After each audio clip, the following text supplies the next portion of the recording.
كثير من الناس مغبونون، لأنه تروح عليهم أوقات هدر. يعني مثل سبحان الله الألعاب الإلكترونية هذه تضيع ساعات طويلة.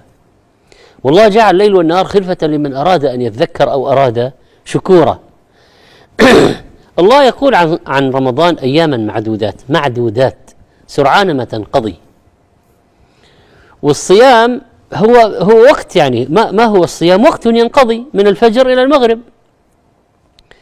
والليل من قام رمضان إيمانا واحتسابا، يعني أيضا الليل في عمل، في شغل.